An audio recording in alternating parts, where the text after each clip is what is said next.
Hey guys, we're going to be talking about Breshad Perriman, wide receiver, New York Jets. Don't forget, hit the like, the subscribe, the notification icons so you can stay up to date every night we go live, every time we drop another player outlook, which is basically every day. Everything's on fire.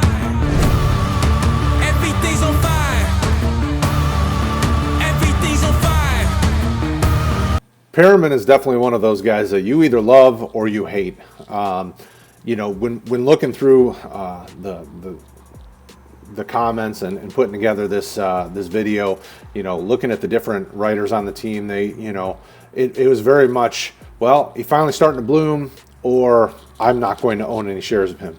The interesting thing about Perriman is, coming into the league, if you think back to when he first came in the league, I know it's a long time ago because now he's on his fourth team. He was raw. He was definitely going to take time to develop. And unfortunately, in the NFL, you're not really given a lot of time to develop if you're a really raw prospect, which he was. And really, unfortunately, we didn't see him produce value until, week 5 or whatever in 2019. It took him a long time, the better part of 4 years to really come into his own and get comfortable. He still had the big play speed. And think about it. He's on his fourth team now. Guy's only 26, and the Jets, it's a perfect spot for him because he's in such a spot where they're going to be behind a lot, and they're in need of big play threats. Darnold's got a big arm; he can get the ball downfield. They added Mims in the draft and Perriman now to go with Jameis Crowder, and they let Robbie Anderson go, so that's something like 927 offensive snaps that went to one player that is going to get shifted around a little bit. Robbie Anderson was a big guy, big player, big speed. Jamison Crowder's not that. He's he's this in between. He's much more of your slot type receiver. He's not going to be somebody who they're going to be relying on to fill that big play role like they did with Robbie Anderson. Mims and Perriman's probably going to be the first up at that because he's the vet. He knows what to do. Mims, very similarly to Perriman, is a guy that's going to take some time to develop.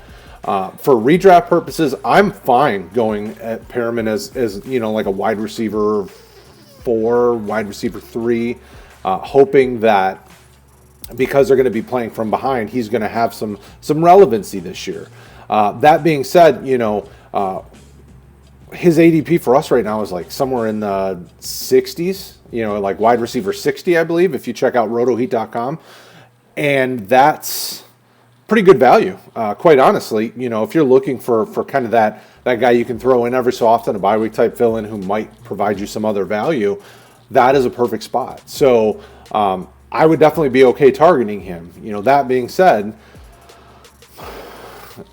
if he doesn't show up and it's a bust in New York, well, he was a bust basically his entire career up until that stretch in Tampa Bay, which, from a personal level, that helped me get to a championship. Only one because I only ever had one share of him, but it helped me get to the championship game because of injuries and things like that. So, if you can get that same type of production in 2020 where you have some weeks where he's, very, very much a flexible play option, if you're in need of wide receiver help, then, hey, I see that as a win for a guy who right now we have somewhere in the, the 60s for wide receiver value-wise in our ADP. So let us know below. Do you own Perriman? Are you going after him in your redrafts this year?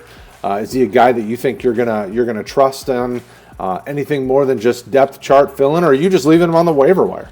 Let us know in the comments below. Don't forget to hit us up on Discord or on our Facebook community or on Twitter at RotoHeat Fantasy for all your redraft-related questions and needs. Also, right there, playlist. Hit it.